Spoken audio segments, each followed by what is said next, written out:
Salut à tous, ici Maximilien Labadie et bienvenue dans cette nouvelle vidéo très spéciale. Aujourd'hui, j'ai le grand plaisir de recevoir Elliot Bobier.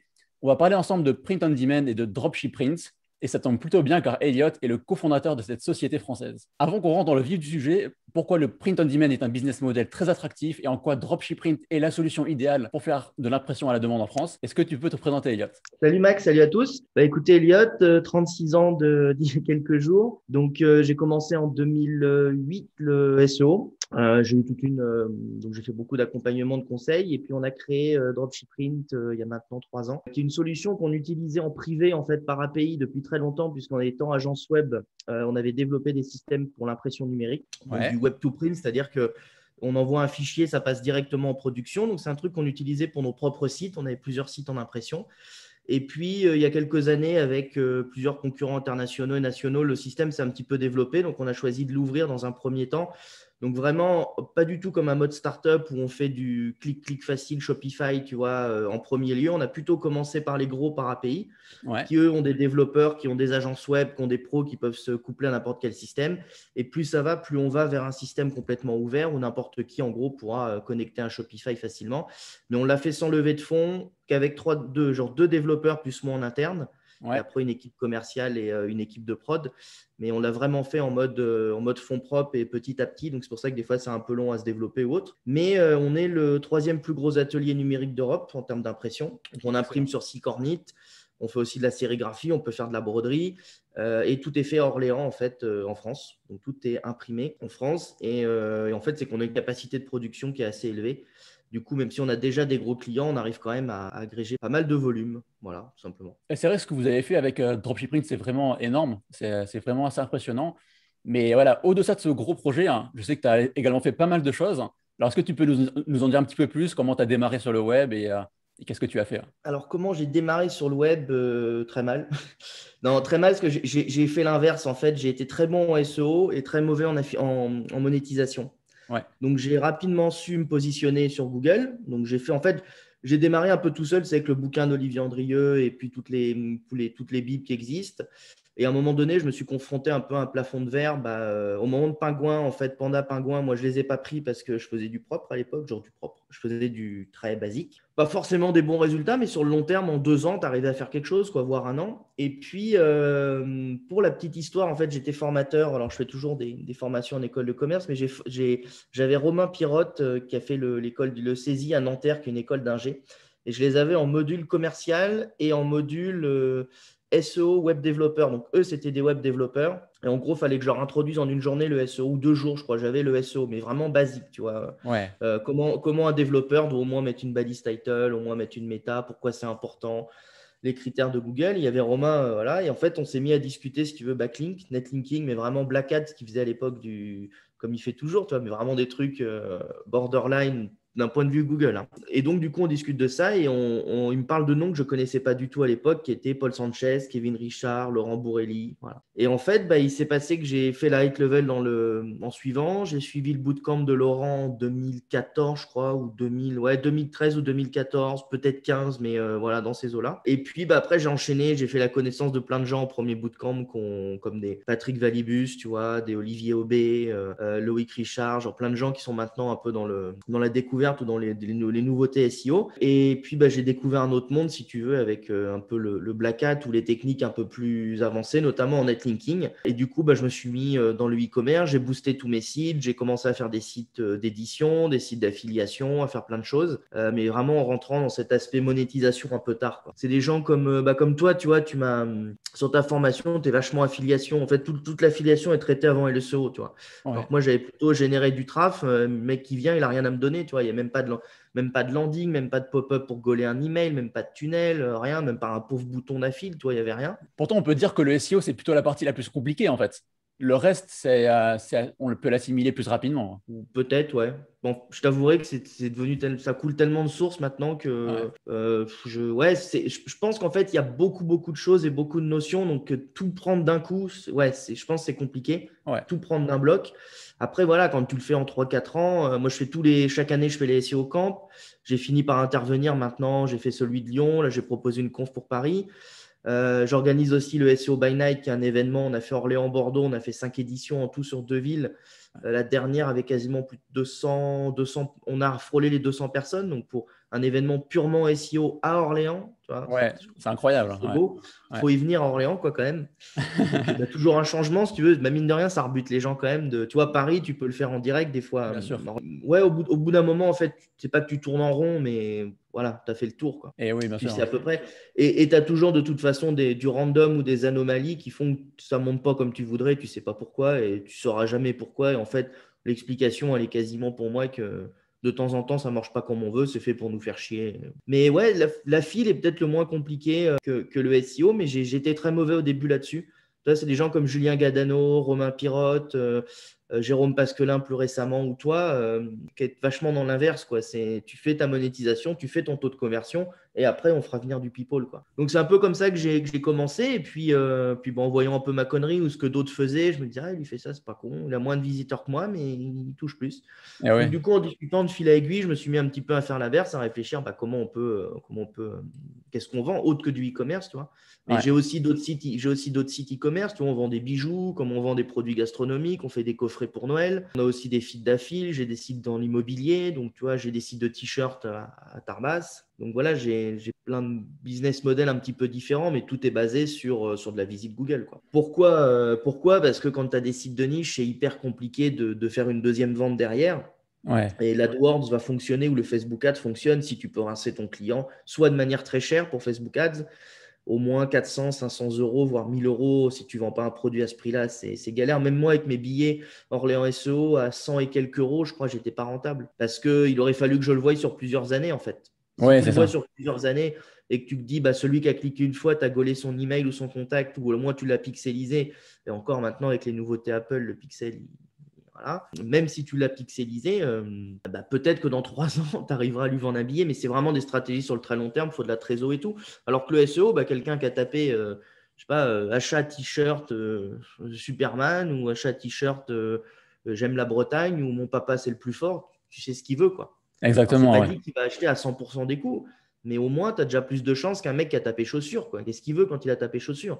Réparer sa Exactement. chaussure, acheter une chaussure, il veut des infos sur les chaussures. Donc, Et oui, oui, oui. Là, c'est pas du tout les mêmes conversions, hein. ouais, c'est clair. Donc, bah, comme la serre pompe à chaleur, il suffit de voir un peu ce qui tombe dessus, quoi. Tu as autant de la réparation que de l'information, Et oui. que du e-com, que tout. Mais voilà un peu ce que je fais, mais tout se ressemble, même si ça paraît très diversifié, ça se ressemble quand même sur de l'acquisition de traffic par le SEO, quoi. C'est ça, ouais. Bon, en tout cas, c'est vraiment impressionnant. Et toi, du coup, comment t'es tombé dans le bain du print on demand? Qu'est-ce qui t'a attiré dedans? Et en fait, pourquoi c'est un business model qui est aussi intéressant? Alors, comment je suis tombé dedans? Parce que j'avais un client dans l'imprimerie, B2B, donc tous les châteaux, tous les sites de souvenirs, tout ce genre de choses, voilà. Et en fait, il s'est trouvé que c'est un atelier qui a énormément de machines, qui est là depuis. Donc, ça, il a fêté les 70 ans, je crois que c'était en 73 ou un truc comme ça, ou 76. C'est impressionnant. Voilà, comme atelier. Et donc, lui, il a suivi toujours la techno. Dès qu'il y avait une nouvelle techno, il a pris. Soit il était à la broderie, la sérigraphie est sortie, il a pris de la sérigraphie. Quand après la sérigraphie, on a eu les premières machines numériques, il est passé au numérique. Dès qu'il y a eu des grosses numériques plus costauds avec des tunnels de séchage et tout, il a pris. Et là, maintenant, il y a un mode vraiment industriel, quoi. C'est pour ça, des fois, quand je lis des conneries sur des blogs ou autres dans le print on demand, où on te valorise plus l'application Shopify que la techno d'impression. Ouais, Je me dis, à un moment donné, on s'est perdu, si tu veux, dans le métier d'imprimeur. ouais, Nous, ce qu'on doit savoir faire, c'est imprimer vite, rapidement, avec le moins d'erreurs possible et que ça crache, quoi. ouais, Voilà. Donc, tu as d'autres concurrents qui ont des super applis, qui expédient moins vite, qui ont une moins bonne qualité, qui ont des prix plus chers. Par contre, ils ont la belle appli Shopify. Tu vois. Et c'est là où, en fait, on voit vraiment que le web en e-commerce et en affiliate s'est complètement transformé. C'est que la plus-value, moi je le vois avec tout, je reçois une dizaine de mails par jour sur avez-vous une appli Shopify, tu vois. ouais. Alors c'est un peu aussi de ma faute parce que je me suis positionné sur Print on Demand Shopify et puis j'ai une page qui dit qu'on n'en a pas, mais j'en tente le coup, tu vois. Mais voilà, c'est vraiment là, c'est intéressant dans le domaine du web, c'est qu'on valorise plus le clic-clic, ça marche tout seul, ça se connecte, que derrière la techno parce que c'est peu connu en fait. Mm. Donc ce client-là faisait beaucoup, beaucoup de B2B. Et il s'est dit pourquoi je ne vendrais pas, au lieu de vendre un t-shirt quelques euros, en fait, un gros qui m'en prend 1000 ou 1500, quoi, pourquoi est-ce que je ne le vendrais pas à 20 balles au prix du marché? Et moi, il m'en Mm. coûte voilà, beaucoup moins. Et on a fait un premier essai qui a été un échec, entre guillemets, parce qu'il n'y avait pas le budget derrière, si tu veux. Quand tu as ça, tu te dis, ouais, ok, je vais gagner beaucoup sur mon t-shirt. Par contre, tout l'investissement SEO, tout l'investissement backlink, tout l'investissement en pub, en stratégie com et tout, il est colossal. Et c'est des industriels, ils peuvent te mettre 1 million dans une machine. Par contre, 1 million dans du backlink, ils ne suivront pas, quoi. Parce que ce n'est pas valorisé, c'est le web. Et puis, on a dit, OK, on va rester dans du B2B. Puis, on a eu une première demande d'un gros qui a coulé, donc qui avait un atelier d'impression. La conjoncture a fait, donc il a pris tu vois, tu prends un prud'homme d'un salarié, tu perds un autre client, ton site web va un peu moins bien parce qu'il se prend une peine à Google. Tout cumulé, tu as un peu moins de fonds. Il a déposé le bilan. Il s'est dit, je ne vais pas arrêter mon site web, je ne vais pas lâcher ma communauté, je vais juste sous-traiter. Donc, au lieu que ce soit moi qui imprime, je vais sous-traiter, je gagnerai un peu moins, mais au moins, je continue mon activité. Par contre, il est passé de peut-être 20 ou 25 salariés à seul. Wow. Au final, la marge, c'est oui, parce que je gère un site web, tu prends quelques graphistes en freelance et toi, tu gères le site, un développeur en freelance. Tu n'as plus besoin d'autant de salariés pour gérer la prod, le picking, les commandes. Voilà. Et donc, du coup, il s'est dit, OK, mais je voudrais raccorder mon site web qui est un mouton à 5 pattes. Ce n'est pas un Presta, ce n'est pas un Shopee, ce n'est pas un Magento, c'est un truc créé sur mesure. Comment je le raccorde chez vous? Et c'est là où on s'est dit, attends, s'il y a une demande une fois, on va peut-être pas faire une connexion, on va peut-être faire une API, on va développer nous, faire une belle doc et dire à cette personne-là, si tu veux, on te vend une Presta aussi pour te connecter à cette API. Ok, pas de problème. Donc, on a fait le job, nickel. Genre, ce client-là fait des salons chaque année, il connaît beaucoup de monde, il est connu comme un très gros atelier. Puis, un client, puis un deuxième. Et vous savez que vous pourriez vous connecter. Vous savez qu'au lieu d'envoyer un putain de fichier CSV, là, imbuvable, où c'est une personne pour le mettre à jour, le rendre éditable pour une machine ou le rendre correct, si tu veux. Donc, c'était à l'époque, toi, c'était un fichier CSV avec du FileZilla où on partageait les 500 visuels, quoi. Donc, il fallait que le nom dans le fichier ne bug pas, que l'URL soit bonne. Je te laisse imaginer des systèmes, des moutons à 5 pattes, quoi. Et en fait, dès qu'on a proposé cette API en 2000, peut-être 14 ou 15, je dirais, tu vois, ça a tout de suite plu. Et on a rentré des gros comme ça tout de suite. Et on s'est dit, ouais, mais sur un B2B où c'est à l'appel téléphonique ou au contact, on va vite faire le tour de 5-6 clients, quoi. Donc, on les a pris pour initier la machine. Et après, on s'est dit, allez, on fait un deal. On mixe atelier d'impression et web et on essaye d'ouvrir quelque chose au public, quoi. Donc, voilà comment on a ouvert. Ça, c'était la première étape. C'est une API un peu imbuvable. La deuxième étape, ça a été de faire un éditeur où tu peux personnaliser tes produits en ligne et créer tes premiers produits. Chez nous, on génère aussi des mock-ups. Donc, là, tu peux utiliser, tu n'es pas obligé de prendre un logiciel comme Playseat. Tu peux utiliser nos propres mock-ups sans faire tes créas à la main. Alors après, si tu es perfectionniste, tu peux faire tes créas à la main. Mais moi, je gère beaucoup de volume. Tu vois. Sur un site web de niche, moi, c'est peut-être 700 ou 800 visuels. Ouais, c'est énorme. Et donc, j'ai besoin que ça crache en automatique. Et puis après, on s'est dit, on va quand même être sympa. On va faire peut-être donc la commande CSV basique. On a une commande manuelle normale. L'éditeur a déjà vachement simplifié la chose parce qu'on peut passer commande en chargeant son visuel. Toi, avant, il fallait donner le fichier d'impression. Donc, je te laisse imaginer que si tu n'étais pas graphiste, c'était foutu. Et là, on va lancer une application Shopify, donc en mode privé, payante, malheureusement, mais il faut financer le dev et puis il faut financer les serveurs et tout. Mais on va lancer une appli Shopify pour te synchroniser tes commandes et pouvoir redescendre tes produits. Voilà. D'accord. C'est super. Et donc ça va déjà simplifier vachement la vie, même si encore une fois, ça s'adresse plutôt à des gens qui ont du volume. En fait, tu as deux choses. C'est soit tu n'as pas beaucoup de volume et du coup, il faut que tu peux te permettre d'acheter ta pièce, ton impression plus chère, mais ton appli Shopify est gratos. Soit tu as tellement de volume qu'en fait, tu t'en fous de laisser 60 balles par mois sur une appli parce que tu as tellement de volume que gagner 3 € par t-shirt, ton appli est rentabilisé en 2 jours, quoi. Ouais, exact. Pour ça, il y a vraiment deux typologies de clients. Il faut bien choisir à qui on s'adresse. Ouais. Et donc, voilà comment je me suis lancé. On s'est dit, ça a l'air marrant. Ça ne s'appelait même pas le print on demand. Au début, c'était relier un imprimeur, quoi, relier un e-commerce à un imprimeur. Ouais. Et puis, en fouillant un peu, j'ai trouvé cette mode. Ça naissait au même moment, tu vois, avec plusieurs influenceurs, on va dire, ou plusieurs mecs qui sont lancés dans la voie, qui ont d'ailleurs commencé à dire que les Roumains étaient les meilleurs. Et puis après, c'était les Français. En fait, c'est celui qui mettait la plus grosse affile, quoi. Ouais. C'est celui qui lâche un peu, tu connais le truc, quoi. Voilà. Donc, comment ça s'est joué? Ça s'est joué qu'on se positionnait sur les mots-clés, on s'est fait connaître comme ça, on a fait un petit peu de réseaux sociaux gentiment. Je suis une chaîne YouTube, pareil, qui a 1300, 1400 abonnés. Donc, ça casse. Bon, on ne fait pas des 20 000 vues par vidéo, tu vois, mais le but, ce n'est pas non plus de promettre monts et merveilles, c'est d'être moi, quand on me pose la question combien on peut gagner, je réponds honnêtement combien on peut gagner. Et donc, voilà comment un peu on s'est lancé. Puis, de fil en aiguille, on nous a demandé des optimisations. Tu vois, on a lancé un outil qui sont des shops en ligne, qui sont basés sur aucun CMS, c'est notre propre développement. Par contre, tu peux créer une boutique qui est reliée à l'atelier en 10 minutes, un quart d'heure. C'est génial. Tu remplis, on te génère les conditions générales de vente.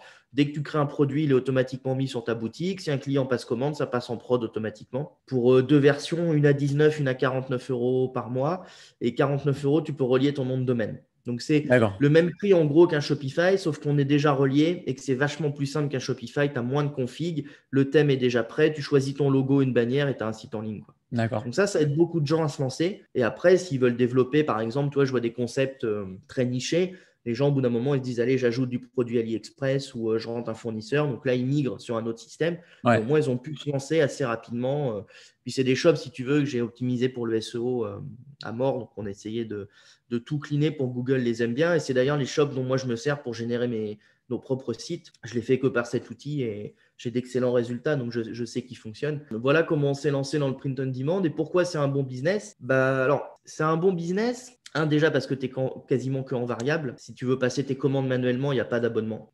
Donc, c'est pas comme un Oberlo ou un système d'appli où tu vois, où au moins pour passer tes commandes sur AliExpress, tu dois payer un petit abo ou quoi. Il y a beaucoup moins d'erreurs qu'en passant par des fournisseurs chinois. Si on parle de pur dropshipping, c'est-à-dire tu commandes la pièce un par un, tu n'as pas de stock chez toi ni chez un agent. Pourquoi? Parce qu'on s'aperçoit qu'il faut dire les choses. Le dropshipping AliExpress, on en a tous fait. Un coup sur deux, le client ne reçoit pas le bon colis.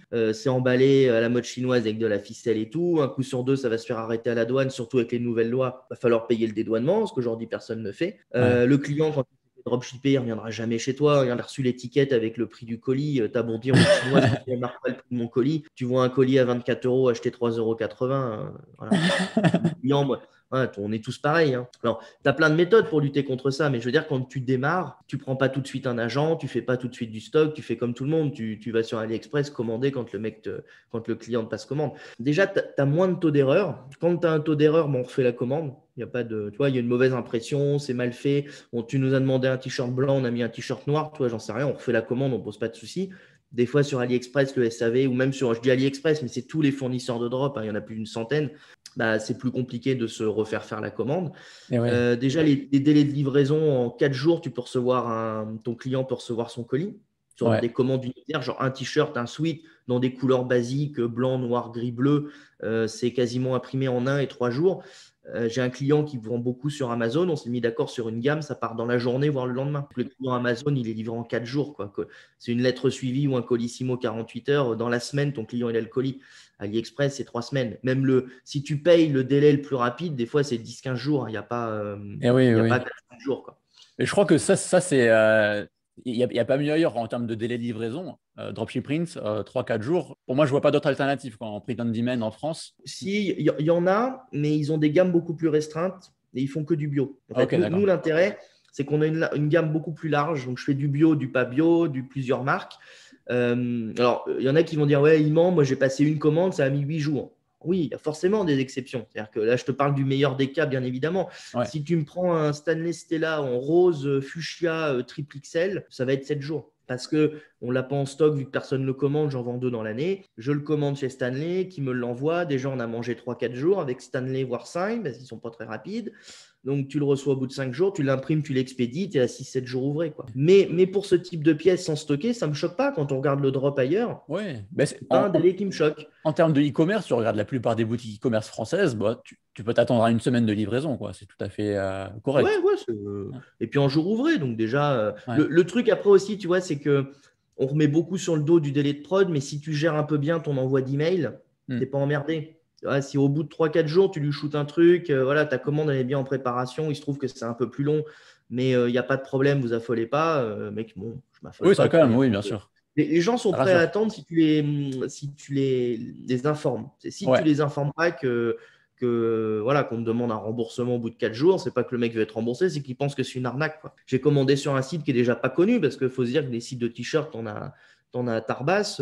Toi, tu te lances, tu as un site que personne connaît. Le premier client qui passe commande chez toi, il sait pas si tu es connu, pas connu. Alors, tu peux toujours un peu feinter avec les avis, voilà, mais tu restes pas connu sur le marché, quoi. Délai rapide, imprimé en France. Donc, le label imprimé en France, c'est quand même important. Il joue beaucoup pour les gens. Bien sûr. C'est des textiles de qualité, mine de rien. C'est pas du t-shirt d'Event 90 grammes, quoi. Toi, tu as du 150 ou du 190. Donc, c'est vraiment des t-shirts qu'on porte tous les jours. Si tu les laves à l'envers, le visuel, il reste très longtemps. Moi, j'en ai, ça fait 3-4 ans, il s'imprime. C'est les mêmes, de toute façon, c'est les mêmes technos d'impression que chez Jules ou chez Brice ou Zara ou je sais pas qui quand tu vas acheter des t-shirts, quoi.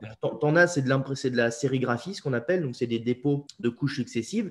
Ça va pour des logos ou des motifs qui vont faire maximum 4-5 couleurs, tu vois. Et puis, il faut tirer 1000 pièces pour que ça soit rentable. Et tu as plein de petites séries. Quand une marque ne sait pas si ça va marcher ou pas, nous, on imprime pour des marques aussi, des trucs que tu retrouves dans les magasins, ça sort du même atelier. C'est 300-400 pièces des fois. C'est la même techno d'impression. Et quand tu vas chez Zara, tu ne te dis pas c'est de la mauvaise qualité. Voilà. Et après, l'autre côté, si tu veux, c'est que bon, c'est livré rapidement, tu as quand même un suivi, un SAV.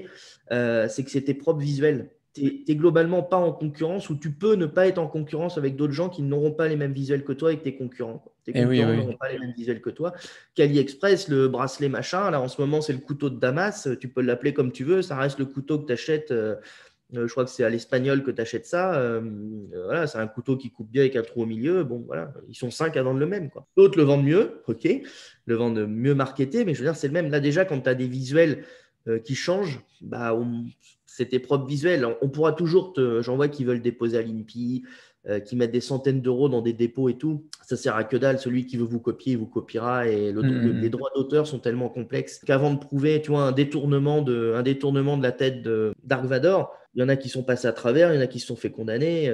Tu vois, maintenant, Disney, ils sont plus malins que ça. Ils y vont, ils disent, bon, bah, vous nous laissez un pourri sur ce que vous vendez et on vous embête pas. Enfin, c'est là où les Américains sont plus malins que les Français. Les Français, ah, je vous attaque, t'arrêtes de vendre. Les Américains, ils disent, non, bah, donne-moi juste un petit pourri, quoi. Au moins, ils gagnent quelque chose derrière. Et ils se prennent Ouais, pas la c'est tête. ça. Et tout ça, c'est tout l'aspect positif. Le dernier, alors ce qui se fait chez nous, si tu te connectes par API, c'est l'automatisation. Après, je rappelle quand même que passer une commande en manuel, c'est-à-dire que tu vas sur notre site, tu colles le prénom, le nom et l'adresse de ton client, ça prend quand même je sais pas, 3 minutes par commande ou 2 minutes. Donc, si au début, tu as ne serait-ce que déjà 2 commandes par jour, il faut les avoir, les 2 commandes par jour. Quand tu te lances, tu sais très bien comme moi, tu ne les as pas. Voilà, on est en train de parler de 5 minutes de gestion, 10 minutes de gestion. Ouais. C'est déjà pour moi un mec qui se lance dans le e-commerce, il ne veut pas mettre 10 minutes de gestion par jour, arrête tout de suite, quoi. Ne va pas plus loin, c'est foutu. Donc c'est pour ça que je me stresse pas trop avec ces histoires d'appli et d'automatisation. Et évidemment, quand tu as 20, 30, 40, 50 commandes par jour, on aura toujours un système parce qu'on en a pour automatiser, quoi. Le truc, c'est que c'est manuel et que ça prend un peu de ressources serveurs. Donc, je ne le mets pas à dispo de quelqu'un qui a 2 commandes ou 5 commandes jour. Mais à terme, quand tu as du volume, c'est un truc que tu peux complètement automatiser. Alors, comme le drop, d'accord. Là, je veux dire, tu n'as plus d'histoire de c'est plus en stock, la pièce a été arrêtée, le SKU a changé. Tu vois. Là, tu es vraiment, c'est ton produit à toi, il n'y a que toi qui le commande. Quand tu le crées chez nous, un autre concurrent ne pourra pas le commander. Il est qu'à toi, ton produit. Ça fait que c'est un super bon business. Après, il faut parler de ce qui est aussi des sous. Tu as moins de marge que sur du drop. Sur du retargeting, mais sur du partir de zéro en pub Facebook, j'y crois moyen. Sur du POD quand même, ça coûte des thunes. Par contre, sur partir sur de la niche avec du SEO pur, tu peux te monter un truc rapide. Et voilà, un t-shirt que tu vas acheter 7-8 euros hors taxe chez nous. Alors, hors taxe, attention avec les auto-entrepreneurs. Impression une face. Bon, 7-8 euros hors taxe, voilà, c'est un truc que tu revends 19, plus les frais de port. Il ne faut pas essayer de jouer à 19 frais de port inclus. Là, c'est clair que c'est impossible. Mais je veux dire, il y a une marge de 8, il peut y avoir 8 TTC dessus, quoi. Voilà, sur le web, tout le monde ne gagne pas, tout le monde ne fait pas x7, x8. C'est la vie. Il y a plein d'e-commerçants qui ne font pas de drop, qui stockent. Quand tu as compté tes vraies charges, car ton loyer, tes frais de transport pour que ton fournisseur te livre, le rangement dans les casiers, le picking, les salariés, les congés payés, le matos et tout, ouais, tu n'as pas des marges à x24, quoi. Donc là, on a vu un petit peu, c'était quoi les avantages et aussi l'inconvénient principal du print on demand. Ouais, alors moi, j'appelle pas ça un inconvénient, mais c'est une réalité. C'est qu'il y a moins de marge que dans le drop, quoi, c'est clair. À partir du moment où tu réussis à avoir une cible qui est qualitative, qui sait qui derrière elle va avoir un produit de qualité, qui est made in France, tout ça, je pense que les gens ils sont quand même prêts à mettre 19, 20 euros pour un t-shirt, ça, il n'y a pas de souci. Alors, tout le monde me casse les pieds avec le prix. Moi, je rappellerai juste que certains youtubeurs vendent le sweat acheté 20 et quelques euros, ils leur vendent 75. Bah oui, ils n'ont pas un client qui leur fait une réflexion sur le prix. Parce qu'ils ont une communauté qui sont fans d'eux et ils leur disent clairement, voilà, nous, le moyen de faire vivre notre chaîne YouTube et de continuer à faire du jeu vidéo, c'est de vendre du merchandising. C'est le merchandising des groupes de musique. Ils n'ont rien réinventé. Ils font une belle marge sur le suite. Par contre, le suite, il a de la gueule, il est quali, le visuel, il est vraiment très beau. Et la communauté suit. tant qu'il y a la perception en fait qui est positive, qui est bien, si la boutique elle a l'air vraiment attractive, que le produit il a l'air bien, je pense que c'est ça qui peut faire la différence. Mais c'est vrai que si ça fait une boutique un petit peu amateur, là ça passe moins bien, quoi. Si tu as des fautes d'orthographe, qu'on Ouais, ne peut pas te contacter, que tu n'as pas de mention légale, que ça fait un peu cheap, ouais, mine de ouais. rien, toi, je vois des créateurs, ils se prennent la tête, hein. Ils font des clips vidéo avec, pendant le shooting photo. Ils font des belles photos shootées. Alors ouais, ça va te coûter. Alors soit tu as des potes un peu dans le milieu, mais ça peut te coûter un petit billet de. Toi, j'en ai aussi, ils veulent commencer dans le POD. Est-ce qu'on a des échantillons gratuits? C'est un peu, si tu veux, cette image. Alors je ne citerai pas les noms, mais des influenceurs, là, surtout sur YouTube, qu'on donnait cette image du e-commerce qu'on appelle maintenant dropshipping, mais ça reste du Ouais. e-commerce. En mode c'est facile, tout le monde peut le faire, tu es dans ton canapé, tu n'as rien besoin. Ah, c'est Peut-être que compliqué. l'affiliation, c'est ça et encore. Ouais, Maintenant, l'affiliation, il y en a beaucoup qui passent en mode unboxing, où ils ouais. commandent vraiment le produit et ils te font une vidéo et tout. C'est un peu la file Amazon V2, quoi, Et premium. Tu oui. vois, donc ça coûte un peu de thunes. Mais voilà, si tu as un beau site, si tu as une communauté, puis il faut être clair, tu as deux types un peu de visuels en POD, hein. Tu as le graphiste qui fait ses propres visuels sympas. Le mec Ouais. vraiment qui touche à bille, c'est un graphiste, oui, il connaît des graphistes, des illustrateurs. Là, c'est vraiment tout un univers. Il faut plutôt communiquer sur le nom du graphiste. Et tu as Ouais. après ceux qui font comme moi, t-shirt chien, t-shirt chat. Voilà, tu as un chien, tu as un chat, je peux Ouais. pas, je suis un chat. Voilà. Et là, il n'y a aucune créativité. Je veux dire, il n'y a pas de création excellente, mais celui qui veut un t-shirt chat, c'est qu'il est fan des chats. Pardon. Ouais, Si tu ouais. lui ramènes tous les mois des nouveaux produits chats, un coup c'est le mug, un coup c'est le sweat, un coup c'est un nouveau chat, Ouais. un coup tu lui dis bah, donne-moi la photo de ton chat, je te l'imprime sur un coussin, tu vas garder ton client, quoi. Parce Bien que, sûr. alors après, tu fais des paniers moyens moins élevés, sans faire une boutique de niche, tu peux aussi avoir une sélection chat, chien, panda, poney, tu appelles ça t-shirt animaux, et en dessous, tu as tous les animaux du monde, quoi. Mais là, ça va être plus le côté, disons, humoristique, ou alors, voilà, ça peut être vraiment le côté émotif. Disons, les gens, ils vont Ouais. trouver un truc qui leur plaît, qui leur correspond, qu'ils veulent montrer, hein. Et là, forcément, ça peut bien convertir si ça les touche bien. Dès que tu touches à une communauté de fans de quelque chose, des pêcheurs, des chasseurs, des plongeurs, des Ouais. cyclistes, ils vont vouloir garder leur univers, porter sur eux leur univers, ils vont se faire des cadeaux entre eux. Voilà. Et puis, c'est des gens, ça parle beaucoup, ça parle sur les forums, alors moi, mais sur des groupes Facebook, sur des communautés, sur pas mal de choses, ça cause. Et puis, c'est des gens à retargeter, à pixeliser sur Facebook, arriver à un moment donné, quand tu as une boutique, si tu gères bien ton pixel, à 300 ou 400 conversions, tu arrives à faire un truc sympa en pub. Donc voilà, mais ouais, faut réfléchir à ta cible et ouais, faire quelque chose de quali. Alors, tout à l'heure, on a vu un petit peu qu'on avait différentes qualités de produits en fait, chez Dropshiprint. Et on a aussi différents produits qui sont à disposition. Est-ce que tu peux nous en dire plus? Tu as dit qu'il y avait des t-shirts, des sweats. Alors, Qu'est-ce qu'on il y a a plein d'autre? de choses. Faut rester dans le 20-80. 80% des ventes, c'est sweat et t-shirt. Pour moi, si tu veux te lancer, il faut rester là-dedans. C'est trop marginal de. Alors, faire un shop que sur des coussins, ça peut se faire, tu vois. Ouais. Mais je veux dire, des chaussettes, ce genre de trucs, ça faut vraiment du volume. Pour moi, c'est des produits que tu ajouteras une fois que tu as la communauté. Mais on a du t-shirt. Donc, du t-shirt, tu l'as en 120 grammes, en 150 grammes et 190 grammes. Ça dépend du prix, de la qualité que tu veux y mettre. Le sweat, tu l'as, donc le t-shirt, tu l'as en manche courte principalement, col V, col rond, homme-femme. Les deux principales différences, si tu veux, c'est bio, non bio. D'accord. Si tu veux du bio, c'est plutôt de la marque Stanley Stella qui est très connue par les créateurs, qui a une qualité de textile au-dessus. C'est clair et net, la qualité, il n'y a rien à redire. Par contre, en termes de livraison, ils sont moins réactifs. Donc, c'est un peu plus long en termes de délai à se faire livrer. Ils changent souvent leur gamme. Donc, tu as fait tous tes mock-ups, tu as fait toute ta gamme avec le créateur. Et ben maintenant, hop, ça passe sur le leader ou un autre. Même pour nous, tu vois, on a toujours un décalage. Si on prend du stock, ben, les gens nous disent, ouais, je veux plus le créateur parce que maintenant, c'est le leader. Donc, du coup, je ne vends plus mon créateur. J'en ai 300 pièces, j'en fais quoi, tu vois. La qualité au-dessus, voilà. Par contre, bon, il y a plein de couleurs, il y a plein de gammes. Donc, les gens partent vite à vouloir vendre des couleurs un peu excentriques et tu te retrouves vite à vendre du jaune, du orange et du vert cacadois que personne ne vend. Le problème, c'est que les délais sont plus longs. Donc, en fait, il y en a beaucoup qui lancent une boutique sur du spécifique et puis s'aperçoivent que les délais sont longs, ils arrêtent. Si tu veux, faut adapter ton délai de livraison vraiment à ce que tu veux faire. Il y en a aussi qui se lancent dans des modèles grande taille, donc du 5XL. C'est pareil, c'est pas que des choses en stock, il faut aussi augmenter les délais, quoi. Mais en même temps, le 5XL, tu ne le trouves pas partout. Donc, celui qu'en veut, il est prêt à attendre. Il faut juste lui dire. Le sweat, il existe en capuche, sans capuche, ce qu'on appelle hoodies ou sweat classique. Ouais. Pareil, poche kangourou, pas poche kangourou. Ça, c'est vraiment la gamme qu'il faut avoir. Après, tu peux sortir sur les trucs. On a du body, on a des sacs, on a des bavoirs, on a des tabliers, on peut avoir du jogging, on a des polos qui s'impriment aussi. Voilà, donc c'est principalement la gamme. Après, pourquoi par exemple, un body, c'est plus long à se faire livrer? La zone d'impression n'est pas du tout la même que sur un t-shirt, donc il faut changer ce qu'on appelle la jeannette de la machine.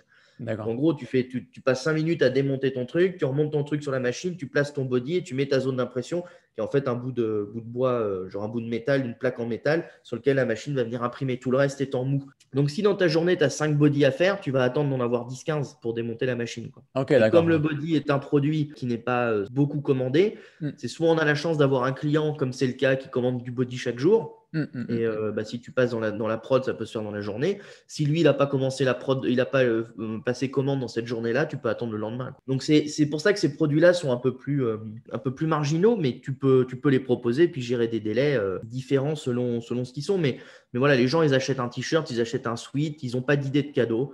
Ils ne savent pas ce qu'ils veulent offrir à quelqu'un, ou quand eux ils achètent, ils ne savent pas trop ce qu'ils veulent. Donc, ce qu'ils attendent, c'est que tu leur proposes un truc tout prêt. Tiens, prends ce sweat, je peux pas, j'ai chat, ou chat va bien, et voilà.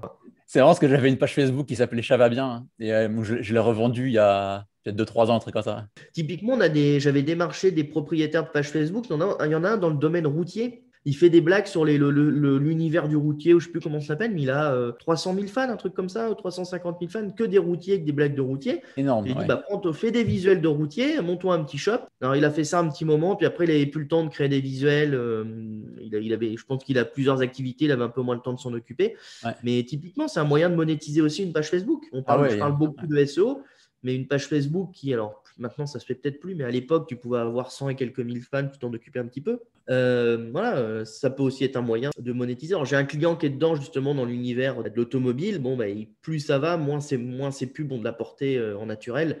Alors, on l'a tous vu, je pense, avec Facebook. Maintenant, ça devient compliqué, hein, de pouvoir atteindre ses fans gratuitement. C'est chaud, hein. Ouais. Tout à l'heure, on a vu un petit peu, c'était quoi les marges par rapport aux t-shirts. Donc, on a vu le coût, combien ça coûtait, à combien on pouvait estimer vendre. Et en gros, c'est quoi, en gros, les marges qu'on peut espérer sur les autres produits phares de Dropshipping?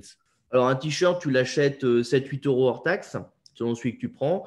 Un sweat, je vais te dire ça dans 10 secondes, je n'ai pas forcément tous les prix en tête, mais un sweat, alors selon le modèle, si tu veux, mais après, le modèle, les gens, ils achètent plutôt un visuel, c'est ça qu'il faut bien comprendre qu'un modèle. Donc, on va dire qu'avec entre 15 et 20 euros, tu as un sweat, d'accord? Tu en as à 20, 21, j'ai des Stanley à 20 et quelques. J'ai un Sols, tu vois, qui est unisex à 17, genre un peu plus avec l'impression. Mais voilà, tu es à moins de 20 euros hors taxe, si tu veux, un sweat, tu le revends 39, quoi, 35, 39. Ça te laisse une marge hors taxe, une quinzaine si on prend le plus bas, tu vois, une quinzaine d'euros, mais on va dire une dizaine d'euros sur un sweat et 8 sur un t-shirt pour être tu vois, au plus bas, quoi. Il faut quand même en faire du volume, il n'y a pas de secret. Après, ça peut être un produit qui est vendu en complément. Ouais. Là, j'ai beaucoup de clients, ils ont un univers, par exemple, l'univers du pirate, tu vois. Tu chies avec un graphiste, je sais pas, une trentaine ou une quarantaine de visuels pirates, il y a toujours des idées à trouver. Même tu prends un FreePic, des sites payants, Shutterstock ou Photolia, Ouais, tu vois, tu as une section dedans pour un abo à 30 et 40 euros par mois. Tu as une section dedans avec du vectorisé et puis des icônes. Tu te mets une petite phrase. Tu vois, si tu veux un peu te prendre la tête, tu as des moyens gratuitement déjà. Ouais, c'est clair. Photolia plus FreePic, qui sont des logiciels gratuits, tu as déjà moyen de te faire des visuels toi-même. Ouais. Alors, il faut quand même que des visuels soient quali. Donc, moi, je ne suis pas doué là-dedans, donc je les fais faire. Je suis vraiment une burne dans la créa. Ouais. Donc, je les fais faire. Mais je veux dire, ouais, je vois des fois ce que des graphistes font. C'est pas. Ouais, je peux pas, j'ai pêche avec un truc de pêche au milieu, une police un peu sympa et c'est fait, quoi. Donc, tu as moyen d'acheter des bundles sur Internet. Il y a tout un tas de t-shirts design bundle. Tu tapes ça dans Google. Tu as des dizaines de sites pour 50, 60 dollars. Tu as plein de choses. Donc, il y a plein de moyens d'obtenir des visuels. Et après, faut quand même faire du traf. Mais je veux dire, un coup de 10 balles, tu peux par jour espérer 3-4 ventes sur un site qui fait une centaine de visiteurs à la journée, quoi. Carrément, ouais, c'est clair. Plus un peu de réseaux sociaux, plus un peu de retargeting si tu fais de la pub, plus un peu d'emailing, parce que tu vois, il y a beaucoup de gens aussi qui ne s'occupent pas de leur shop et qui disent ouais, il n'y a pas beaucoup de marge, j'en vends pas, le POD c'est nul, quoi. Je sais pas, est-ce que déjà tous les mois tu fais une petite newsletter? Est-ce que tu t'occupes d'un blog? Est-ce que tu relances tes clients? Tu vois, un truc tout bête, au bout de 30 jours, votre t-shirt, est-ce qu'il tient bien le nettoyage? Est-ce qu'il n'y a pas de problème? Est-ce que la taille était bonne? Tu vois, un truc tout con, quoi. C'est ça, hein. Donc, sur ça, c'est du e-commerce basique, c'est pas du POD. Mais et voilà les marges, on va dire une dizaine d'euros autour pour cumuler. Tu vois, j'ai des artistes, ils ont décidé que leur œuvre a coûté tant, quel que soit le support, l'œuvre coûte 40 euros. Et après, tu ajoutes 10 ou 15 balles si tu le veux sur un t-shirt et tu ajoutes 25 ou 30 si tu le veux sur un sweat. Voilà, il vend plutôt la reproduction de son œuvre d'art que le support en lui-même. D'accord. Parce que je maintiens le support, on s'en fout, quoi. Le client, ce qu'il veut, c'est un support qui a de la gueule, qui va tenir, qui a un beau textile.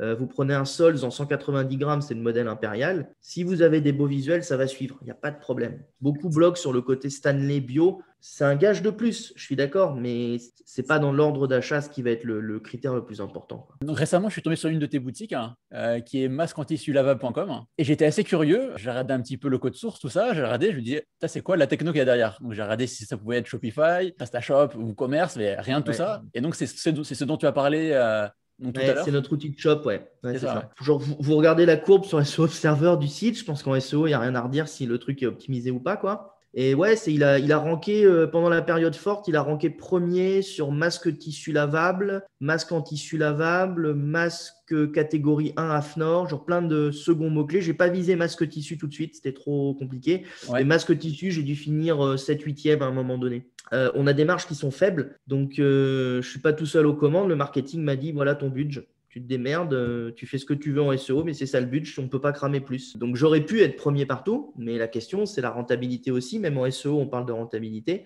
Il y a un moment donné, voilà, les PBN, ça a un coût, l'achat de liens, ça a un coût, les échanges avec les copains, ça a une limite. Donc, voilà, mais ouais, c'est un masque, tu peux acheter ton masque, tu as le mock-up du masque. Et que en SEO, on n'a pas fait de pub, on a essayé de la pub, rien de rentable.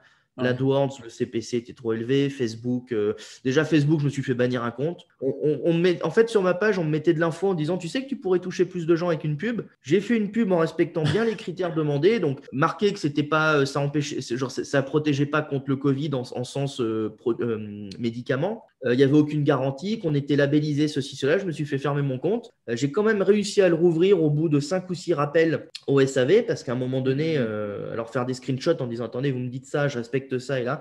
Et du coup, ils m'ont quand même avoué que c'était une erreur d'un truc automatique et que tout le monde avait subi la même chose. Et d'autres concurrents ont pu, en février, je crois, relancer des pubs. Moi, je ne l'ai pas fait parce que on était super bien en SEO, ça coulait. Et tu vois, un truc que je n'ai pas fait sur les masques qu'on aurait pu faire, parce qu'on ne savait pas combien de temps ça allait durer, en fait, c'est qu'on sait qu'un masque en tissu a une période à peu près de 60 lavages, ce qui fait à peu près 3 mois si tu le laves tous les 4-5 jours. Ouais. C'était au bout de 3 mois de relancer en disant, rappelez-vous que votre masque il est obsolète, voici un bon pour racheter le masque. Quoi. Ah, c'est pas mal, ça, je ne l'ai pas fait, tu vois, j'aurais pu le faire.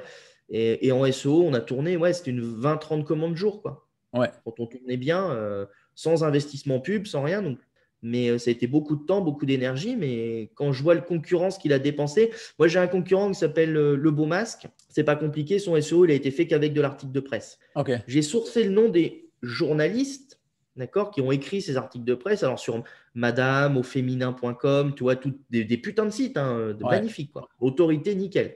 Ah bah sur LinkedIn, c'est toutes des rédactrices chargées des partenariats, nanani, c'est que de l'achat. Ah bah moi les liens, on me les a proposés. Il y en a, on m'a proposé à $3 500. Je dirais pas sur quel en euros, pardon, je dis dollars pour le fun, mais c'est des euros. C'est un magazine français. Ouais.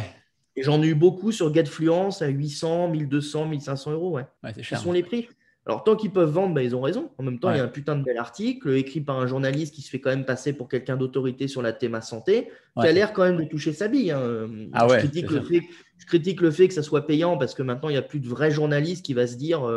alors nous, si on a la République du Centre, des magazines d'imprimeurs techniques, des magazines professionnels, parce qu'en fait, pour la petite histoire, on est les seuls en Europe à avoir la machine qui permet d'imprimer les masques. Parce qu'en fait, pourquoi on arrive à les faire à la demande, c'est qu'on arrive à imprimer un visuel où en fait autour il y a une ligne de découpe et il y a une machine à côté qui suit la ligne de découpe. C'est une nouvelle techno qui existe. Donc en fait, ça t'évite, si tu veux, de devoir produire en grande série, de faire un patron de découpe et de devoir découper. Là, tu pourrais mettre un maillot de bain à côté d'un masque, la machine ferait les deux en même temps. De toute façon, l'impression à la demande, ça a nécessité de se mettre sur des machines au top pour faire ce genre de choses.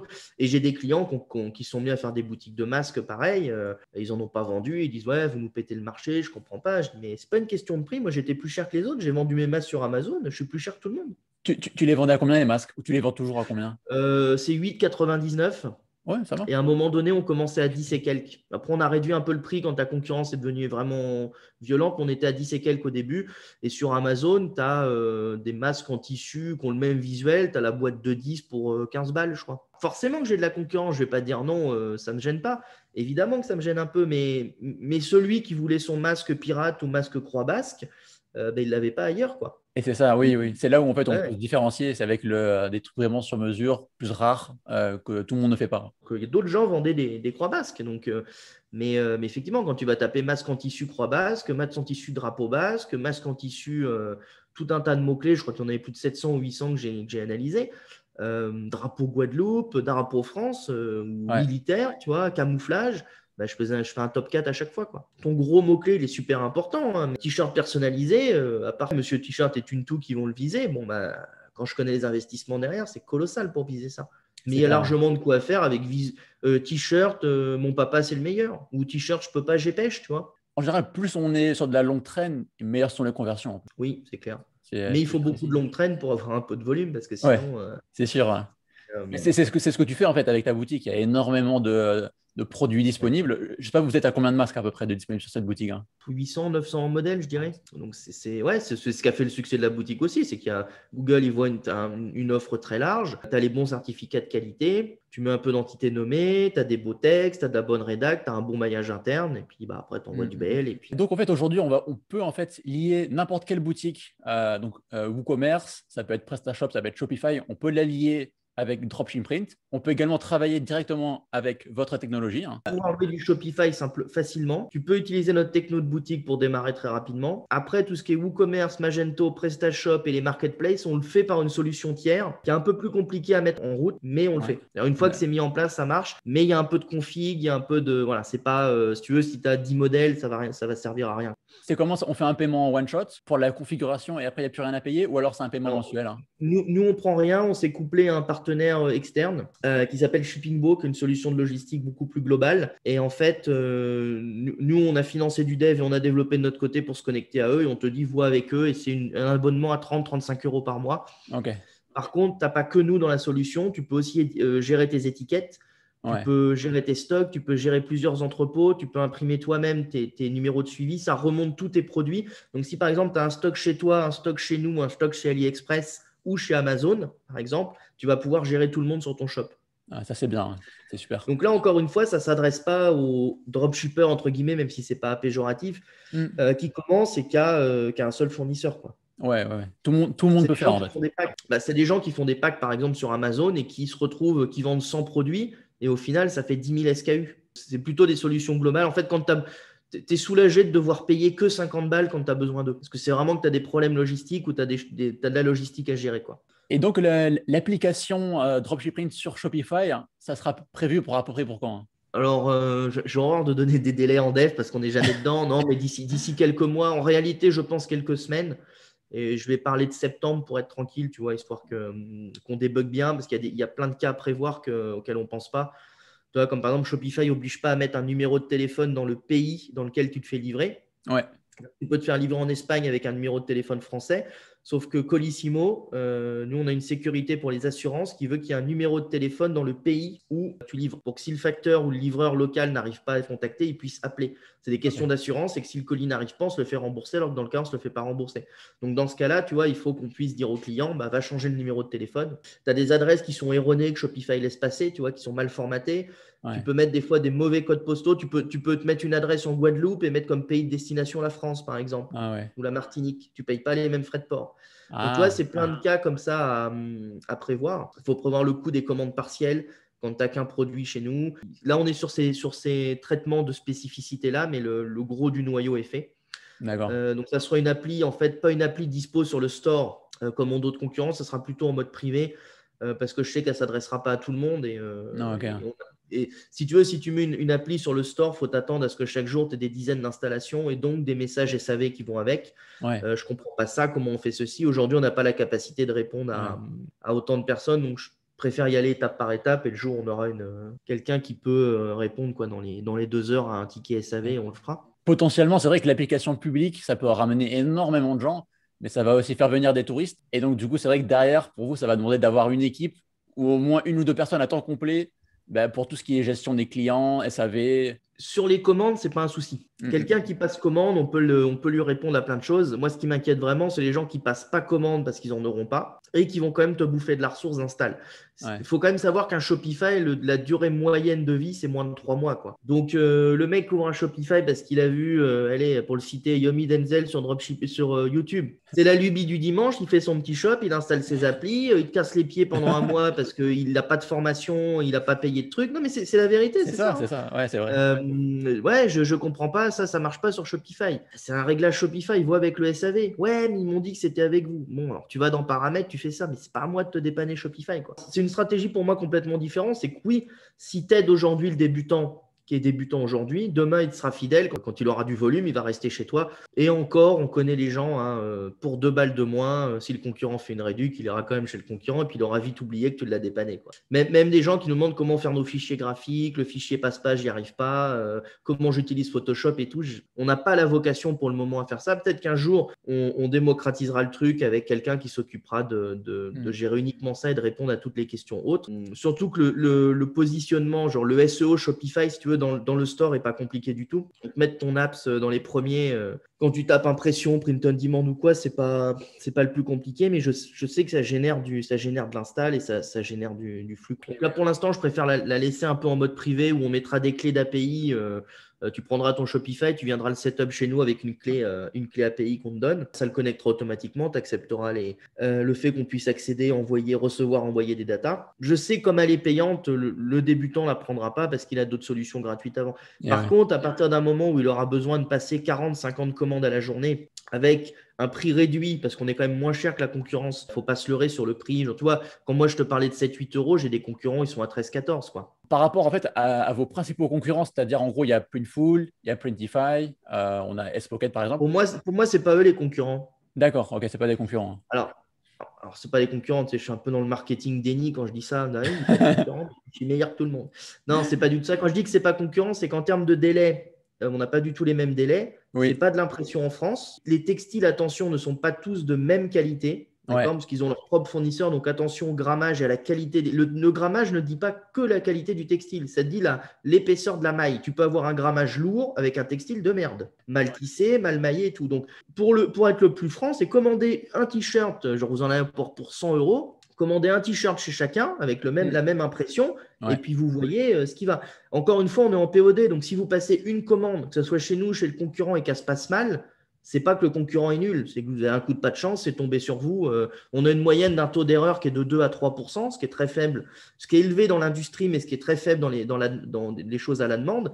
Retentez la commande ou faites un SAV, la pièce, si c'est chez nous, la pièce repartira, il n'y a pas de problème, mais vous ne pouvez pas déduire d'une commande, quoi. Il faut passer des dizaines et des dizaines de commandes pour vraiment voir qui marche bien. Mais déjà au début, vous prenez un textile chez chacun, le même t-shirt qui est à peu près au même prix, donc à 4-5 euros près, vous voyez la qualité. Et moi, je le maintiens. Tout le monde me dit que j'ai beaucoup qui me disent oui, tu as tort, c'est faux. La livraison chez certains des concurrents que tu as cités n'ont pas de numéro de suivi. Moi, je ne sais pas comment tu fais quand un client… Moi, je le vois sur Amazon. J'aime beaucoup les Marseillais, mais c'est quand même beaucoup dans le département du 13 où ça le fait. Je m'amuse des fois à ne pas mettre le numéro de suivi sur Amazon. Qu'est-ce qui se passe? Moi, j'ai le numéro de suivi, mais je ne le rentre pas sur Amazon. Qu'est-ce qui se passe au bout de 3 semaines? Je n'ai pas reçu le colis. Ah, c'est con, le numéro de suivi, là, il dit que tu l'as reçu. Hop, silence radio. Le mec a tenté. Il a tenté, il a vu qu'il n'y a pas de numéro de suivi sur Amazon, il a quand même reçu le colis, il se dit, le commerçant, il ne va pas être capable de me donner le numéro de suivi, je vais lui voler le produit. Et beaucoup dans le sud, sur Marseille et tout, ils sont spécialistes là-dedans, je pense qu'ils ont collé la technique. Alors pourquoi, je ne sais pas, je le vois beaucoup dans le 13. Ah ouais, c'est marrant. Alors un peu sur Paris aussi, c'est un peu partout en France, mais c'est vrai que le 13, à chaque fois, ils ont des combines et tout. Et du coup, il se passe quoi? Il se passe que si tu n'as pas de numéro de suivi, tu es foutu, quoi. Donc je ne vois pas comment son numéro de suivi. Et si tu prends le prix avec un numéro de suivi, ce n'est pas du tout le prix qui est affiché. Tu prends 5-6 balles de plus. Pour moi, déjà rien que par le délai de livraison et le délai d'impression, tu n'es plus dans les normes. Mais en même temps, tu en as qui vendent aux États-Unis et je crois que c'est Printful ou un service, ils ont un centre aux States qui marche très bien. Ça va beaucoup plus vite en termes de livraison. Il y en a qui sont sur un marché américain, on sera moins bon qu'eux pour ça, quoi. C'était un peu selon ton marché, selon le truc, mais non, moi, les concurrents sont plutôt les Français. Tu as toute la clique, tu as Tuntu, T-Pop, tu en as un dans le sud, tu as des petits ateliers indépendants. Si tu fouilles, tu en as quand même pas mal. Ouais. Après, voilà, c'est à quel délai de livraison, comment on se connecte à eux, quel est le prix. L'important, c'est vrai que sur les prix constatés, on est quand même moins cher. Impression une face, on est quand même moins cher que beaucoup de concurrents sur le même textile. Alors voilà, c'est un bal ou deux. Hein. On peut pas, sur des petits produits comme ça, on ne peut pas faire beaucoup. Mais je veux dire, quand tu as une quarantaine de commandes à la journée, là, ton €1,50 ou tes €2, ils sont… Quand on fait du e-commerce de manière générale, c'est quand tu as un produit best-seller, tu es toujours content de gagner, voilà, ne serait-ce que 1 euro sur un produit, c'est énorme. Ne serait-ce que 30 euros au jour, ça te fait quand même les 1 000 € à la fin du mois, quoi. C'est exactement ça, ouais. Donc, ça me fait beaucoup de différence. Ouais. Voilà. Alors après, il y a des petites spécificités dont je ne sais pas si tu avais prévu d'en parler, comme le marquage au col, le fait de mettre un flyer, le fait de mettre une boîte ou autre. Non, mais tu peux développer. Hein. Parce que ça, c'est un des gros arguments de Printful ou Printify. Alors, nous on ne l'a pas encore développé parce que j'y crois pas à ce truc-là. Donc, comme j'y crois pas, je ne le développe pas. Des concurrents te permettent en fait de marquer en même temps que tu as une impression une face, tu as l'étiquette au col pour 1 € de plus, quoi. Donc, beaucoup de créateurs, de débutants, on va dire, ils adorent ce truc. Ça va marquer ma marque, machin et tout. Pour moi, soit tu es connu et nous, on pourra te le faire parce qu'on sait que tu passes 40, 50 commandes par jour. Du coup, je peux rentrer dans un processus spécifique. Je peux te mettre dans une boîte, je peux te mettre un flyer. Je peux te mettre un petit nœud, tu vois, tout ça c'est coûteux, mais du moment qu'on peut traiter en 2 heures toutes tes commandes et que tu as du volume récurrent, on peut former des opérateurs à dire, quand tu vois tous ces visuels-là, ça doit avoir un flyer et un truc. On le fait beaucoup pour des youtubeurs, parce que tu vois, des youtubeurs, la dernière fois qu'ils m'ont fait un live, ils devaient être un peu moins, ils ont 1 million d'abonnés, ils avaient 300 000 ou 400 000 mecs qui les suivaient en moyenne. Wow. Il y a eu 1700 commandes ou 1800 commandes dans le week-end, quoi. C'est excellent. Et je te parle pas des événements qu'il y a dans le digital, je peux pas citer le nom, mais c'est quand ils lèvent pour certains instituts plusieurs millions d'euros, ouais, on parle de 60 000, 50 000 commandes, quoi. Les influenceurs et les youtubeurs, c'est ce qui a le plus de volume en ce moment. C'est pour ça, quand je parle de communauté, de dire que c'est peut-être pas un problème de prix ou de positionnement ou autre, c'est plus un problème de communauté et de market. Voilà, celui qui a la communauté, il vendra un peu ce qu'il veut à sa commune parce que les mecs, ils l'écoutent et un peu comme un gourou, tu sais, et c'est ça. Mais c'est comme les marques finalement. Les gens, ils sont prêts à payer 30 balles pour un short Nike. Ouais. Mais si c'était une petite marque, ils ne seraient pas prêts à mettre 10 €. Tu vois. C'est complètement ça. C'est psychologique. Et si tu veux, une fois que tu as ça, un marquage au col pour moi a du sens. Parce que tu vas dire à ton pote, tu as vu, c'est le suite de tel youtubeur. Ah ouais, il est vachement bien et tout. Ouais, ça peut jouer. Ouais, quand on vend un certain prix, je pense. Ouais, donc là, il y a un certain prix. Et nous, si on a le volume, on peut se faire ce truc-là. Mais pour moi, une marque où tu vas passer une commande par semaine ou même une commande par jour, au moins au début, pour moi, le fait de marquer, ça va te coûter des sous et ça n'a pas d'impact. Bah ouais, c'est ça. Les gens diront pas, ouais, il y a telle marque, quoi. Non, ils connaissent pas, donc faut le temps que ça prenne, c'est très long. Donc pour ça, les marquages au col, les flyers, les choses comme ça, pour moi, c'est au moins au début, garde ta marge et tu le feras quand tu es une grosse marque ou quand tu as vraiment du volume, quoi. Ouais, à coup de 20-30 commandes par jour là, sur les masques, on pouvait se permettre de mettre un petit flyer avec d'explications, comment le porter.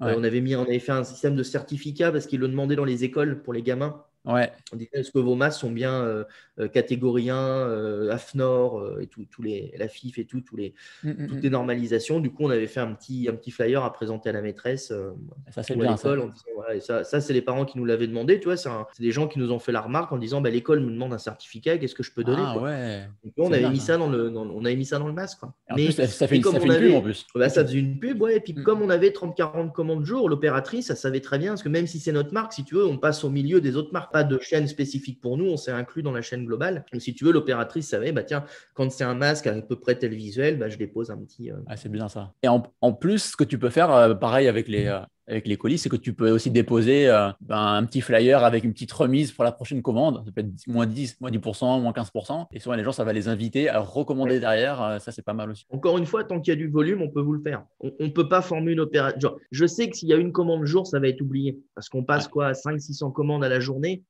L'opératrice n'aura jamais l'œil. On a des clients, on sait que tous les jours, c'est récurrent. Il y a 20, 30, 40, 50 commandes, des fois beaucoup plus. Ils passent dans un flux spécial, quoi. De 11h à midi, c'est un tel. À midi à 14, c'est un tel. Ce qui fait qu'on sait que pendant une heure, tout ce qui passe, ça part avec un flyer, quoi. Et je voulais savoir, voilà, parmi les différents CMS e-commerce, est-ce que toi, tu as une préférence? J'ai pas trouvé mon CMS parfait à part notre dev sur mesure là. Si c'est pour Et faire de encore, l'e-commerce classique, hein. sur le POD, j'aime bien notre CMS. Et encore, il manque des intégrations Pinterest, Facebook et tout en termes d'intégration dans les boutiques et tout, mais qui prendrait un temps de dev qui est complètement délirant. Donc, moi, j'aime beaucoup Shopify pour son interconnexion. Il y a quand même des trucs qui me gênent parce que nos devs, ils peuvent accéder à que dalle. Bricoler le thème, tu bricoles, mais dès que tu veux toucher à acheter Access, tu peux pas. Si tu veux faire des redires, des 410, tu peux pas. Faut bricoler. Disons que pour quelqu'un qui veut pas toucher à du code, c'est parfait. Faut quand même avouer que nativement, tu peux pousser une boutique dans Facebook. Tu pourras prochainement pousser une boutique dans Pinterest. Tu as Snapchat d'intégrer en termes de pub automatiquement. Tu as le tracker Facebook qui marche parfaitement bien. Tu peux faire des pubs dynamiques avec, il va directement te choisir dans le pixel les produits et tout, et tu fais un carrousel dynamique qui te prend les produits en fonction du visiteur. Genre clairement en conversion, pour moi, il n'y a pas mieux que Shopify. C'est clair, ouais. Et Ça, simplicité. c'est clair. Ouais. Et c'est Abdel qui m'a convaincu, Abdel Webseller, là, qui a d'ailleurs une formation sur SEO plus Shopify, qui m'a convaincu sur le truc parce que voilà, il m'a montré les trucs Shopify. C'est clair qu'en conversion, moi, je suis monté au moment de Noël à des 4%, quoi. 3,8, Ouais. 3,9, quasiment 4. Voilà, c'est cool. Alors, j'ai une autre boutique, elle tourne à 0,6 et tu sais pas pourquoi, ça s'améliore pas. Ouais. Ouais, c'est même la niche qui joue, hein. C'est pas magique Shopify, hein. C'est pas parce que tu mixes sur Shopify, ça y est, tu passes à 4. Après, c'est vrai que je pense que c'est aussi faisable avec WooCommerce, mais beaucoup plus complexe en fait. Ça va prendre plus de temps, disons. Bien maîtriser, trouver toutes les solutions, tester tout ça, ça prend plus de temps. Moi, ce que j'aime bien dans les thèmes Shopify, c'est que tu peux quand même les custom et virer des fonctions avec Liquid. Donc, il faut coder un petit peu, mais ça se fait assez facilement quand même. WooCommerce, moi, ce qui m'emmerde vraiment avec WordPress, c'est que le thème, il fait papa et maman, quoi. Et ce que tu charges dans ton thème, alors ouais, tu avais tes applis là, que j'ai découvert, d'ailleurs, je ne la connaissais pas dans ta formation, pour dire le formulaire de contact, tu me le charges que sur telle page et ainsi de suite. Mais nativement, ton thème, même si tu as des thèmes qui peuvent être optimisés SEO, comme tu ne connaissais pas ton fournisseur de thèmes et tout, ils ont l'air vraiment pas mal. Tu as Nicolas Mercatili qui a lancé un SEO Press, je crois qu'il s'appelle.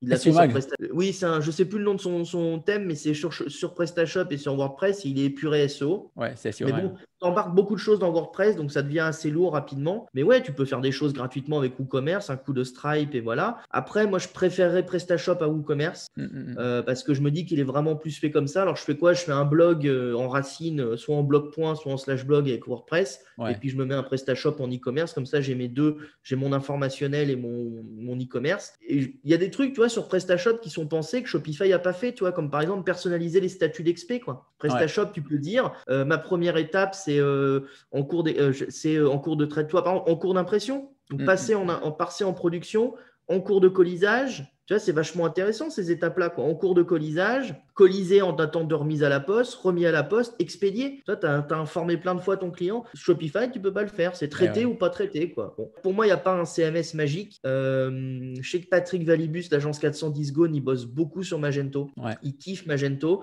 Et ils font pas mal de trucs, mais c'est du dev, quoi. Par contre, ils en font ce que tu veux, quoi. Pour résumer, je dirais, si tu veux vraiment chercher de la conversion et tout, et que tu ne veux pas te prendre les mains dans le code, tu passes sur du Shopify. Ouais. Si tu veux toucher un petit peu un PrestaShop, parce que mine de rien, les plugins et tout, ils sont moins… Shopify, c'est tellement contrôlé que j'ai jamais vu un plugin foutre la merde. Ouais. Tu l'installes, tu sais qu'il va marcher, il va pas te… PrestaShop, ça va te casser autre chose. Et si tu veux vraiment, tu as un warrior, tu peux faire un WooCommerce WordPress. Ouais, c'est vrai que pour un grand débutant, ça va être plus compliqué. Ouais. Mais je pense que quelqu'un qui a déjà l'habitude de bosser avec WordPress, ça peut être pas mal. Ouais, ah oui, ça se fait. WooCommerce, franchement, tu fais des trucs assez rapides. Ouais. Après, il faut parler du coût quand même. PrestaShop, WooCommerce, c'est un abonnement O2Switch, par exemple, à 60 balles, ou même un abonnement un peu énervé, 150, 160 € hors taxe OVH. Ouais. Les trucs un peu… Parce que PrestaShop, il faut lui mettre un peu la patate quand même. Mais bon, c'est 120 € l'année. Shopify, tu es à 40 balles par mois, quoi. Plus une com sur tes ventes. Un Shopify, moi, c'est 100 balles par mois. Ouais. Une fois que j'ai mis mes beaux add-ons, non, c'est que tu as un peu d'emailing à envoyer quand même quand tu es sur le labo à 60 balles, mais même un Klaviyo à 30-40 balles. Bon, après, tu as un Sendinblue à 20 et quelques. Mais je veux dire, ça les applis code vite, quoi. Donc voilà, par contre, je me dis, bon, quelqu'un qui veut pas se prendre la tête avec le code, qui veut un truc qui convertit bien, qui veut être compatible rapidement avec tout, tu prends n'importe quelle appli un peu connue, elle a un truc Shopify, quoi. J'ai même vu, il y a une app pour écrire un bon à la main connecté à une machine qui écrit. Tu sais, les machines qui écrivent. Ah ouais. Là, le mec l'a commercialisé, il a trouvé un créneau, je l'avais vu au C-Print, c'est un salon des imprimeurs. On a fait un module Shopify. Le client saisit son texte, donc il a carrément développé l'apps. C'est une app qui vient sur un produit. Ça te dit, voulez-vous une petite carte personnalisée au moment du add to cart là. Tu dis oui, tu écris ton mot, ça valide et en fait, ça va faire la machine va venir écrire le mot automatiquement pour toi dès le matin et quand tu traites tes commandes, tu n'as plus qu'à mettre le mot dans le c'est énorme. pour te dire jusqu'où ça va quoi. C'est clair. Mais j'ai l'impression en fait que les clients Shopify, ils ont beaucoup plus tendance à sortir le porte-monnaie quand il faut payer une application par rapport aux gens qui sont sur WordPress, ils vont payer beaucoup moins en fait. Ça paraît normal peut-être de payer un plugin premium $30 par an, mais sur Shopify, tu vas trouver la même chose peut-être à 10 ou $15 par mois. Tu vois. Ouais, c'est ça. C'est complètement ça. Déjà, le Shopify, il est par mois, mais même PrestaShop, un module à 50, $60, c'est lifetime généralement. Et d'ailleurs, on voit qu'ils s'y mettent à PrestaShop, ils commencent à essayer de dire ses parents, ils ont du mal au par mois, mais ils commencent à mettre le par an, tu vois. Ils commencent à mettre le par an parce qu'ils ont bien compris que la récurrence et l'abonnement, c'est ce qui a fait le succès de Amazon Prime, Netflix, genre tous les trucs par abonnement. Prends $1 par mois tous les mois sur des milliers d'abonnés, ouais, ça te fait ton business model, quoi. Donc oui, effectivement, je pense les utilisateurs Shopify sont plus prêts à payer. WordPress, je vois vraiment même les premiums, je vois peu de gens payer les premiums. Hein. Dans mon entourage, on parle beaucoup de WordPress. C'est très très rare ceux qui ont un premium. Hein. Après, Shopify, tu n'as pas le choix, donc tu fais quoi. Avec débuter avec un truc payant, un abonnement mensuel, moi, je me dis, celui qui fait ça, c'est celui qui a investi dans le projet, qui va pas perdre 6 mois avant de se lancer. Quand tu as un truc qui est gratuit, tu sais, on dit souvent ça, quand le concert est gratos, tu restes jamais jusqu'à la fin. Parce que c'est le cas des films Netflix. Hein. Combien on a commencé de films qu'on n'a jamais fini, qu'on finira jamais, on l'aurait payé en VOD 5 balles, on l'aurait fini, quoi. Ouais. Même les formations, par exemple, on peut avoir des fois des formations en ligne qui sont gratuites, qui sont géniales, qui ont énormément de valeur, mais les gens ne vont pas les suivre parce que c'est gratuit. Mais si ils les avaient payés, bah là, tu es quasiment certain que la personne elle va suivre la formation jusqu'au bout. Hein. Et à l'inverse, il y a plein de formations payantes qui ont moins de valeur que ce que tu trouves gratos sur YouTube. Oui, ça c'est vrai, il n'y a pas photo. Hein.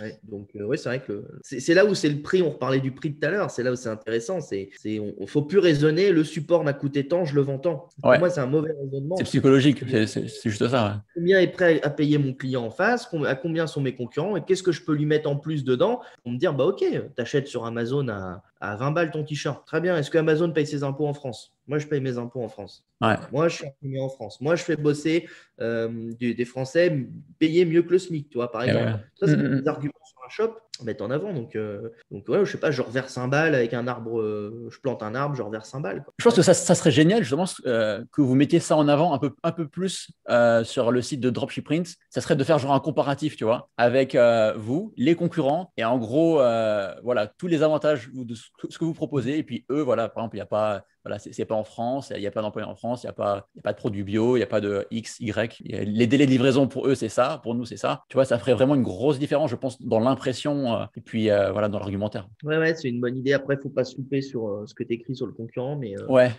J'avais fait une fois dans une vidéo, je m'étais fait taper sur les doigts, il m'avait dit ouais, mais tu prends mon catalogue public, mes prix, ce n'est pas les vrais prix. Certains clients ont des remises. Ouais, c'est pas ta faute non plus, c'est ce qu'il y a en public.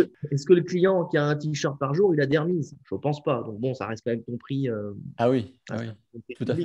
Bon, après, oui, on pourrait le faire. Moi, je verrais plutôt, si tu veux, sur le côté. Je m'étais prévu une liste de vidéos à faire et j'avoue que j'ai un peu lâché l'affaire sur les vidéos YouTube depuis quelques mois. Il faudrait que je m'y remette. Mais j'avais justement un tableau de comparaison pour comparer tes concurrents selon tes critères avec un indice de pondération. Donc, j'avais listé tous les critères et j'avais un indice de pondération en disant si toi, tu veux que ça soit clic-clic Shopify, bah, c'est 0, c'est dropshipping. Chez tel concurrent, c'est 5. Par contre, si tu veux que la livraison elle se passe rapidement, bah, c'est 5 chez DSP, les autres sont à 2. Tu vois. Et en fait, selon tes critères, tu obtenais le fournisseur si tu veux à choisir. Parce qu'évidemment, nous, on n'est pas adapté pour tout le monde. Hein. Je conçois celui qui a un Shopify qui veut pas se prendre la tête et qui veut importer ses produits en 2 minutes, c'est pas chez nous pour l'instant.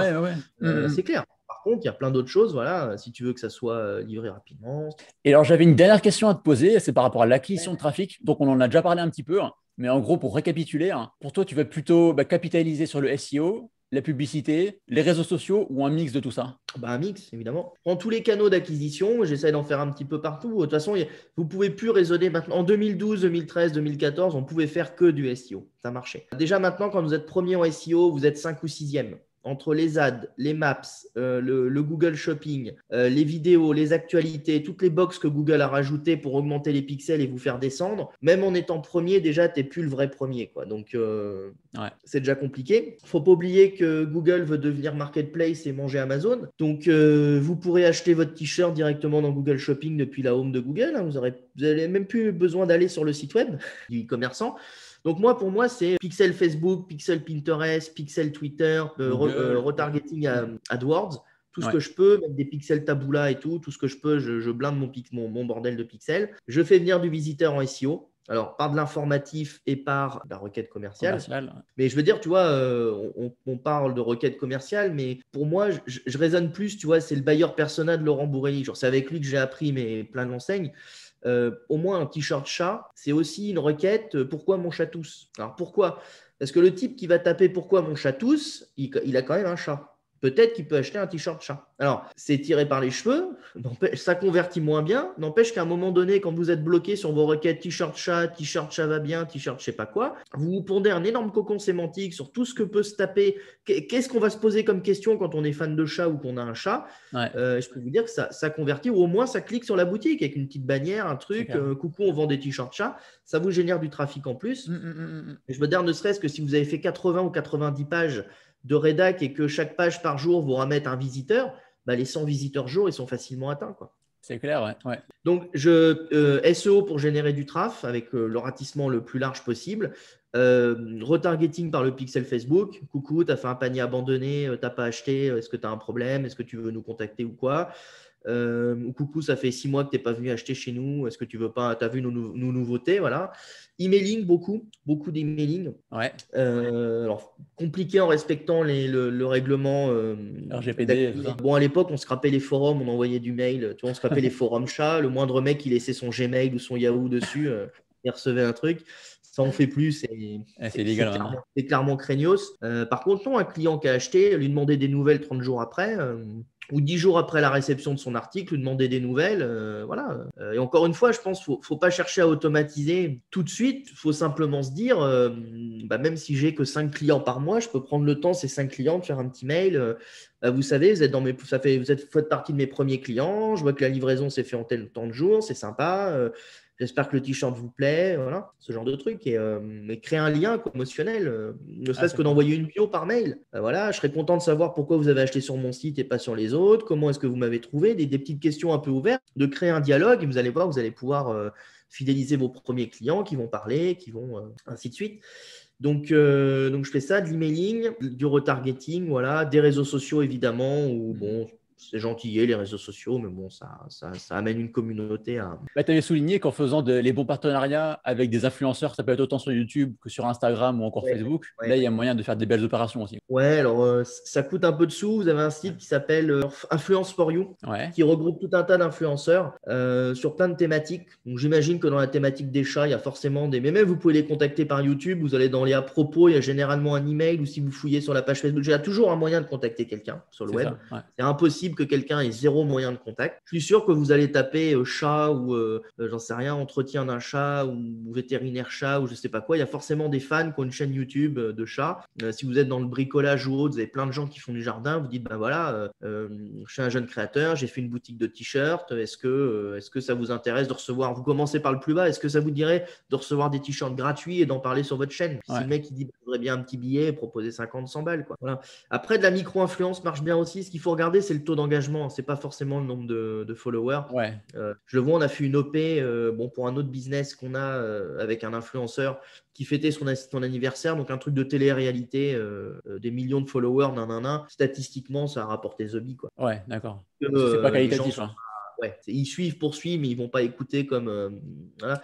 Par contre, tu as des micro-influenceurs ou même des influenceuses, elles sont vraiment écoutées, elles racontent pas n'importe quoi.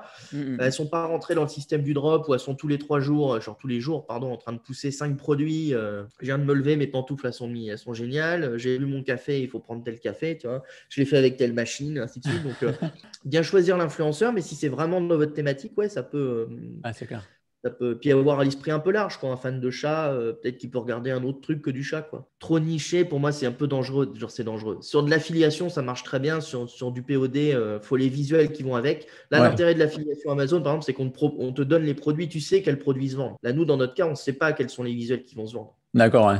Il faut produire quand même beaucoup et il faut quand même avoir du volume, quoi. Bah, un grand merci Elliot en toi pour toutes ces réponses détaillées. Je pense qu'on a déjà beaucoup plus d'informations sur le print on demand mais également sur Dropship Prints. Est-ce que tu souhaiterais ajouter quelque chose? Simplement, déjà, merci pour l'invite. Ça fait longtemps que je n'ai pas fait d'interview sur DSP.